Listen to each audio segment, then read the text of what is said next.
नमस्कार, मी राहुल कुलकर्णी. माझ्या रोजच्या प्रवासामध्ये इतकी अफलातून माणसं मला भेटतात ना. वाढदिवस त्यांचा आहे ना, हो. पण तो उद्या साजरा करायचा की आज? आजपासून सुरू झाला. 24 तासाचा वाढदिवस. हं? मग हे नाही कळलं मला, 24 तासाचा वाढदिवस कसा असू शकतो? कारण असं आहे, हं, सगळ्यांना केव्हा वेळ असतो साधारणपणे.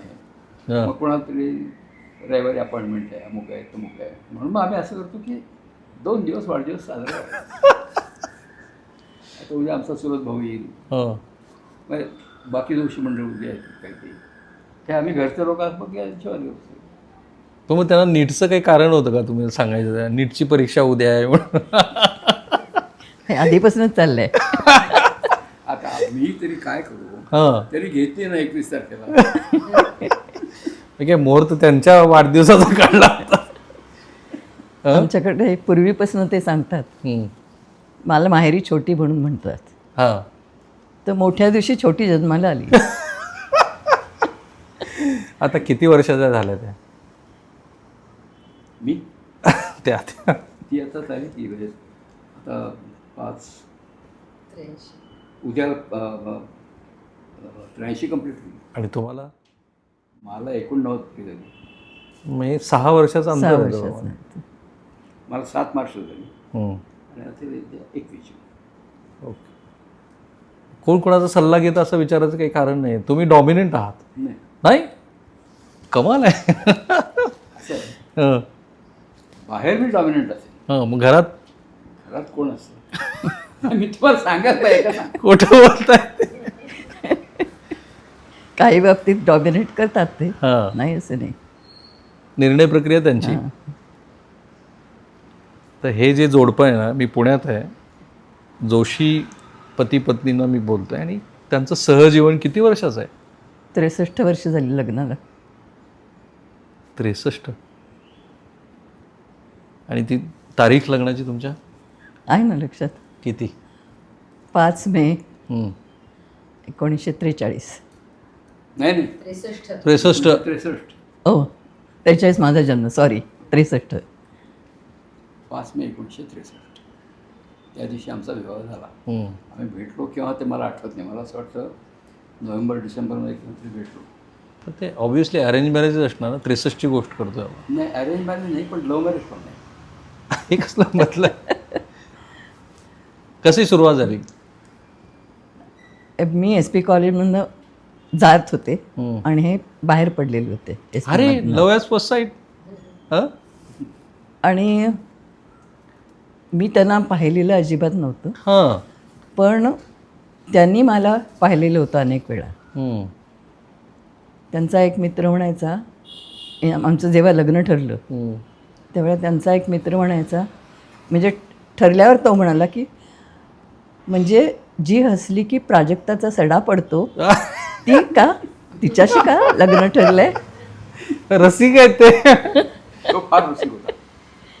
म्हणजे तो अत्यंत हुशार होता, DRDO मध्ये होता. हं. पण सकाळी आर्ट्स कॉलेजच्या वेळेला तो त्याच्या गॅलरीत उभा असायचा. हं. SP कॉलेजच्या पोस्टरसमोरचं घर. आलं लक्षात. प्रत्येक मुलीचं नाव त्याला माहिती. हं. आता कसं माहिती होतं मला माहीत नाही. तर मी त्याला, आणि तो चांगला मित्र माझा, आणि बादशीमध्ये चहा प्यायला बसायचो. हं.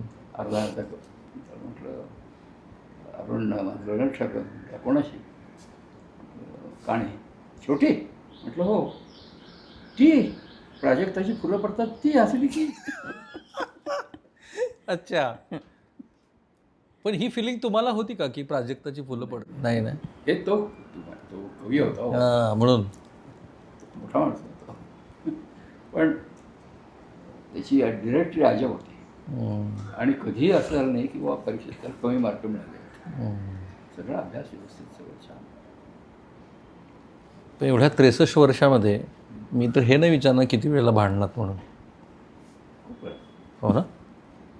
कधी छोट्या छोट्या कारणावरून की छोट्या कारणावर. मोठी कारणं नाही झाली कधी, पण छोट्या कारणावर भांडलो. नाही, मोठी करणं नाही, नाही ना? मग बारीक कधीतरी सारीक. हं. अबोला धरायचा दिवसभर. मग दुसऱ्या दिवशी आपाप बोलणं सुरू. मग कधी कधी म्हणायचं, येस तुझं बरोबर होतं. असं? हो. दुसऱ्या वेळेला म्हणायचं तुझं बरोबर, तिसऱ्या वेळेला म्हणायचं नाही माझी चूक आहे. अच्छा, हे तुमच्या यशस्वी संसाराचं रहस्य आहे. रहस्य आहे. हम्म. किती म्हणजे असा एखादा अबोला फार काळ टिकला असं झालं? नाही, एकच दिवस. एकच दिवस. काय असायचं, हे तेव्हा महिन्यातले 15-15 दिवस बाहेर असायचं. हम्म. मग अबोला 8-8 दिवस ठेवून कसं चालेल मला. हम्म. त्यांची गंमत आणखी अशी होती हम्म. की ते समजा संगमनेरहून परत आले, हम्म. आल्यावर छान काही गप्पा बिप्पा मारायचं ना, आल्या आल्या सांगायचे आता उद्या मला हैदराबादला जायचं आहे बरं का. मी म्हणायचे अहो माझा आनंद का हिरावून घेता तुम्ही, खरं आहे. उद्याच्या ऐवजी परवा सांगितलं असतं तरी चाललं असतं. आणि मग हे त्यांच्या आता वयाच्या ज्या टप्प्यावरती आहेत आणि एवढा मोठा व्यवसाय त्यांनी उभा केला आहे, हम्म. पण मग हे असं सतत काम करणं किती वर्ष होतं त्यांचं? आत्ता म्हटलं तर 20 सालापर्यंत चालू होतं. 2020? हो हे 6 वर्षापूर्वी. हो हो हो. आता ते महिन्यातनं हे आठवड्यातनं एकदा फॅक्टरीला जातात आणि मनात आलं तर ऑफिसमध्ये जातात. मग हल्ली जी तक्रार असते की नवरा मला वेळ देत नाही, हम्म.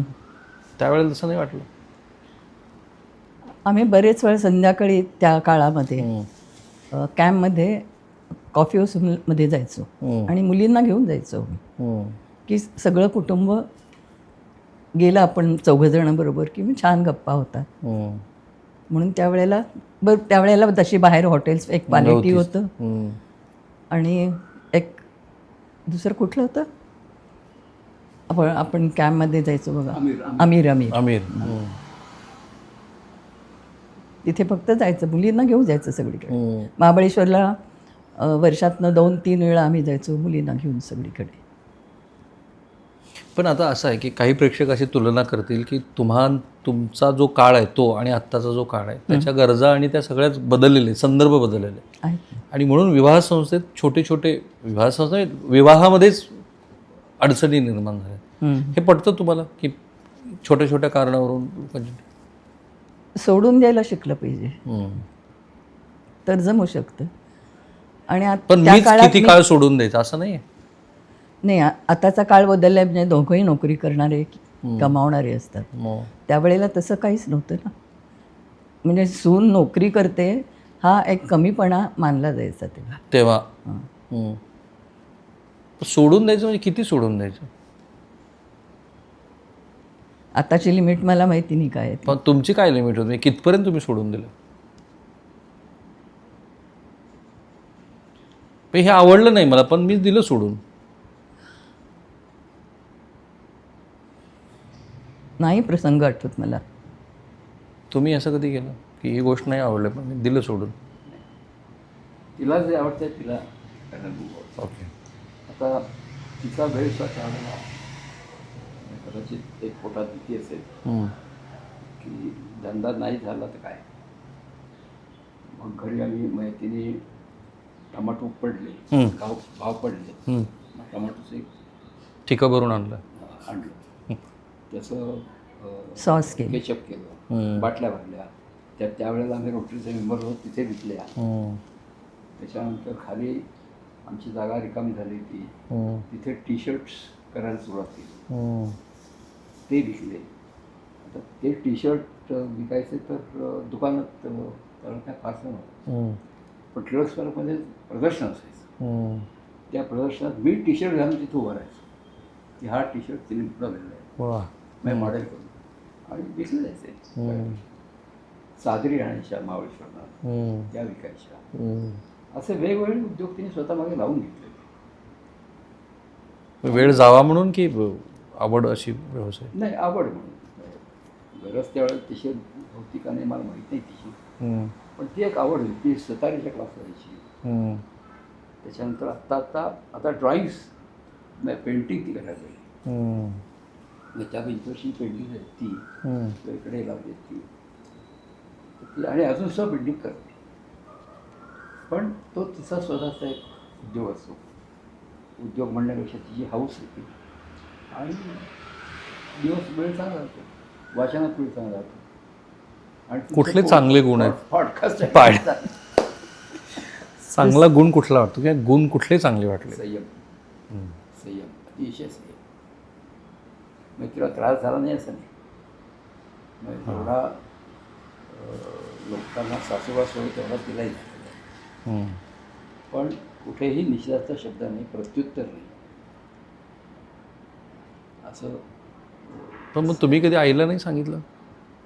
मी नाही सांगू शकत, पण मी कोणाला प्रत्युत्तर दिलं नाही. आई मलाही बोलायची, ती वेगळ्या कारणांवर बोलायची, पण तरीसुद्धा माझा नाहीसं जरा नव्हतं. त्यामुळे मी तिला सांगून काही ती ऐकेल याच्यातला असा तो काही भाग नव्हता. एवढंच होतं की आम्ही दोघांनी संयम खूप पाळला. एक क्षण असा आला होता की मी माझ्या बहिणीबरोबर मला निरोप पाठवला की त्यांना मला आता बाहेर घर सोड म्हणून मग आम्ही दुसरीकडे जागा बुक केली. 3-4 काय त्यावेळेला, पण पैसेच नव्हते आमचे. त्यावेळेला घरातले पैसे ती मला द्यायची, बाजूला ठेवलेले. बाबा जायचं तो कंपनी नव्हती, सगळं पार्टनरशिप होती. बँकेत सगळं अकाउंट फुल असायचं, मिटिंगलाच जायला पाहिजे असायचं. मी तिला म्हणायचं 100 रुपये दे, मग ती द्यायची. आता 100 रुपयाची बिलं कंपनी मला द्यायला पाहिजेत ना, तिथे कुठे पैसे होते, मीच नाही करणार. असे आमचे बरेच आपोआप पैसे कंपनीला लागले. मग शेवटी ती आपलंच आहे, काय असं काय ते दुसऱ्या सांगतो. पण त्याच्यावर नसतं कधी तिने मला असं सांगितलं नाही की माझे पैसे तुम्ही परत नाही घ्यावे असं, किंवा ती खात्री होती की हा ग्रस्त पैसे घेतो ते कामासाठीच वापरतो, बाहेर कुठेतरी रोडवर. तो विश्वास आहे. तो विश्वास, आणि हा विश्वास आमच्या दोघांचा त्यापासून. तर हे बोलून असतं की नाही न बोलतात? न बोलता क्रिएट झालेला विश्वास. कदाचित वेगवेगळ्या विषयावरती आम्ही बोलत असतो त्याच्यामुळे क्रिएट झालं असतं. या विषयावरती बोलायचं तर तसा प्रसंग चालू नाही. पण ह्या म्हणजे आता तुमचं वय आणि हे पाहता तर विषयांची व्याप्ती वेगळीच असणार, पण काय काय बोललात तुम्ही एकमेकांच्या आयुष्य कुठल्या विषयावरती का सगळं? त्यांच्या व्यवसायाविषयी ते मला सगळं सांगत असत, आणि मी घरात जे काय घडतं ते त्यांना सांगायचे. कारण मी यांना म्हटलं मी माझ्या आईच्या घरी जाऊन हे काही सांगणार नाही, मी फक्त तुम्हालाच सांगू शकते घरात काय. सासूरवास, हां, अनेक गोष्टी म्हणजे. हल्ली सासूरवास म्हणजे अनेक मुलींना तर नकोच असतो आणि नाही पण आहे, म्हणजे बऱ्याच मुली तर न्यूक्लिअर.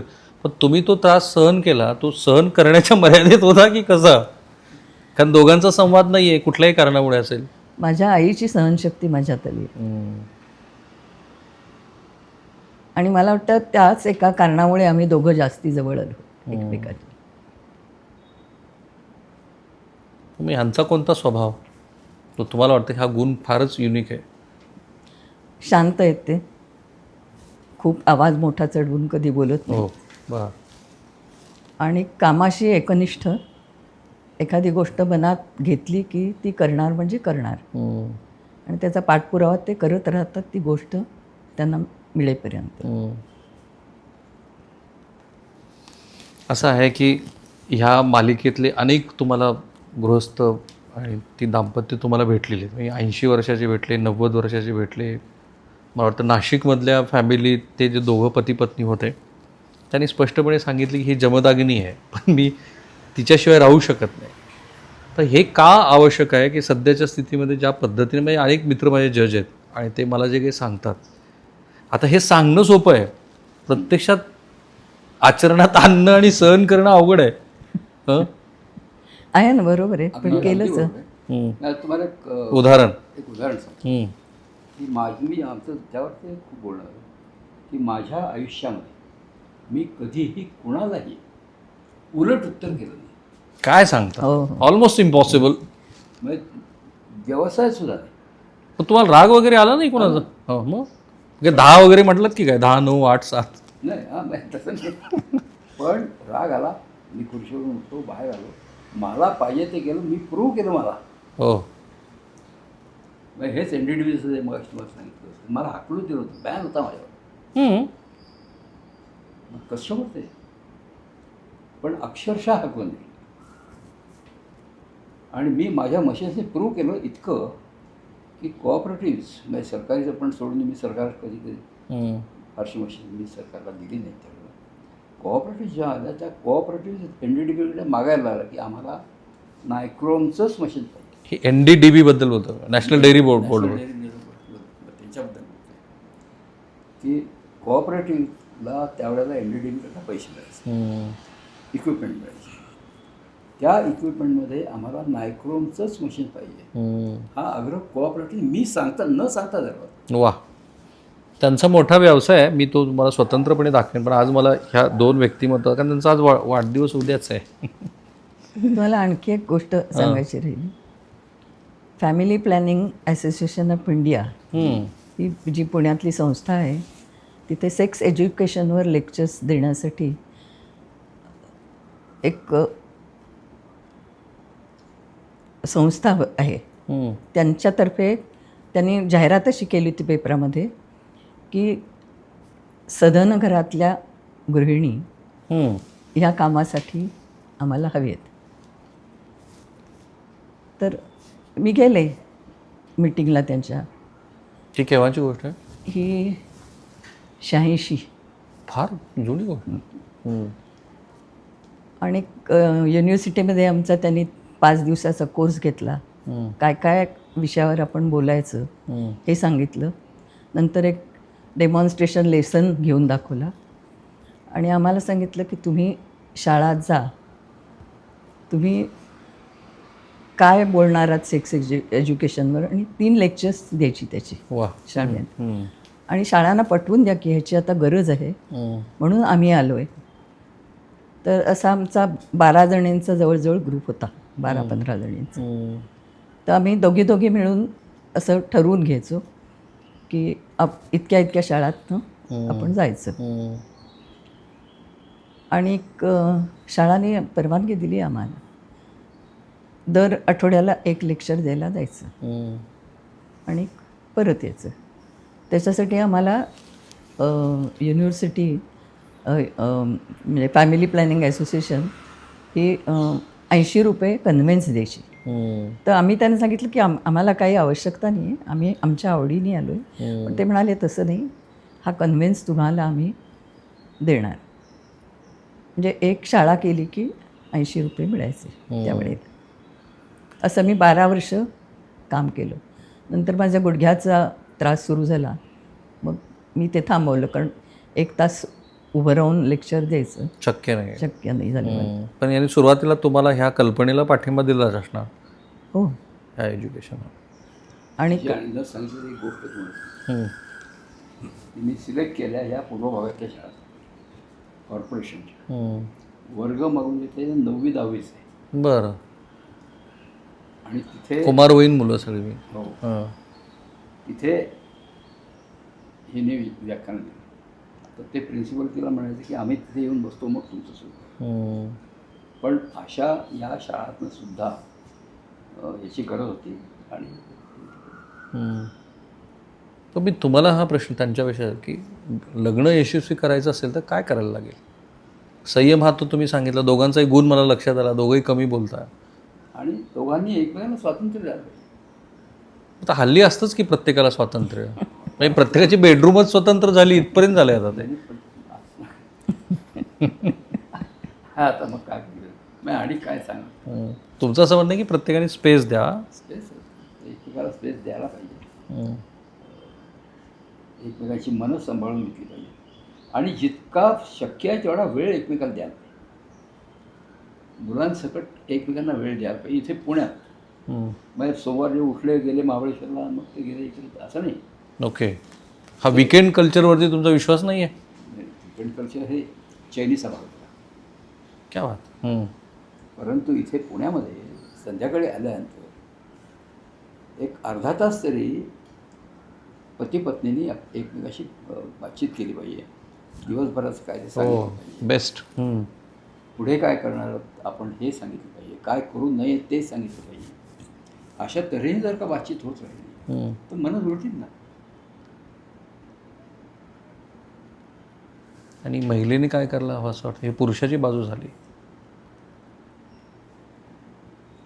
कशाविषयी ह्याच विवाह टिकवायचा असेल तर काय करणं अपेक्षित आहे? पण हल्ली फार गहन प्रश्न झाला तो.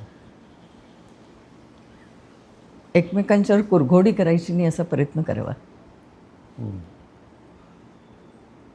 किंवा तुला जास्ती पैसे मिळतात, मला जास्ती पैसे मिळतात, हा जो एक फरक हल्ली झाला आहे मुलांच्यात, तो नाही होता कामा.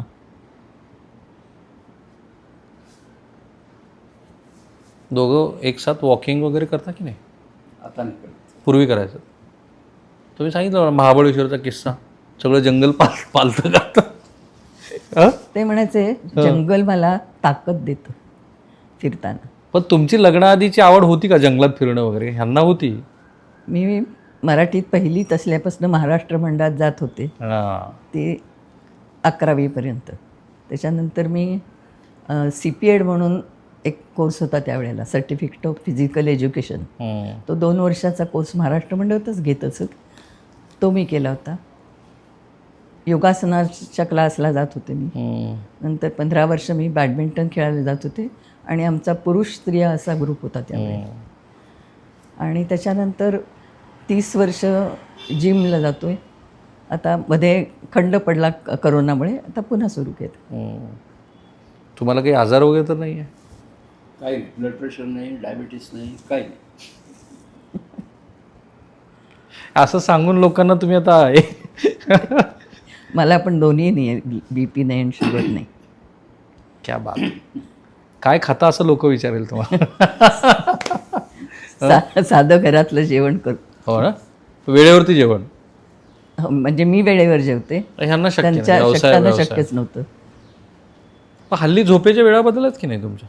का त्याच आहेत? 10:30ला झोप. 10:30 झोपतो, सकाळी 6:00 हे उठलात की वॉकिंग वगैरे सगळं? आता वॉकिंग करत नाही सध्या उन्हाळ्यामुळे. परवा गेलो होतो, 2 चक्रा मारल्यानंतर जातो, कारण पाय दुखतात. आता हळूहळू जिथेच ती म्हटलं, आता हळूहळू 1 दिवसावर जाणार, मग 2च्या 3 करणार, आणि मग शेवटी 4पर्यंत आलो की परत थांब, मग जिमखान्याच्या आपल्या ट्रॅकवर. पण मी माझी गाडी घेऊन जातो, गाडी घेऊन येतो, कारण सकाळी 6 वाजता कोण मला टाकतो. आणि त्यांचा वाढदिवस साजरा करण्याची कल्पना काय तुमच्या? नाही, दरवर्षी असतो. ही आजची कल्पना ही हिची होती, आमच्या मुलीची तुमच्या? आम्ही साधारण फॅमिलीतलेच फक्त लोक जेवायला जातो, बाकी काही नाही. आता मित्र आमचे राहिले, माझे मित्र फार पुढे आहेत. एक दत्ता नाईक म्हणून माझा एक स्नेही आहे, त्याला आता चालता येत नाही, सायटिका जास्त, त्यामुळे त्याच्याकडे 1 महिना 1-2 वेळा जात असतो. पण बाकी सगळे तर आहे. कोण आपण त्यांचा वाढदिवस साजरा करूया. त्यांना लाडू भरून तुम्हीच भरवला पाहिजे. हे घ्या, तुम्हाला मनपूर्वक शुभेच्छा. वा, क्या बात आहे. हा जो आनंद आहे त्यांच्या थँक्यू, हा जो आनंद आहे त्यांच्या चेहऱ्यावरचा, तो मी महाराष्ट्रासमोर यासाठी आणला की त्याची गरज आहे. आणि मी म्हणणार नाही की सगळंच काही आदर्शवादी आत्ताच्या ह्याच्यामध्ये, पण असायला पाहिजे. ते तेवढ्या जवळ जाण्याचा तर प्रयत्न जरूर केला पाहिजे. या व्हिडिओच्या कमेंट बॉक्समध्ये तुमच्या कमेंट जरूर टाका. त्यांची जी फॅक्टरी आहे ती तुम्हाला स्वतंत्रपणे मी तुम्हाला दाखवेन. थँक्यू.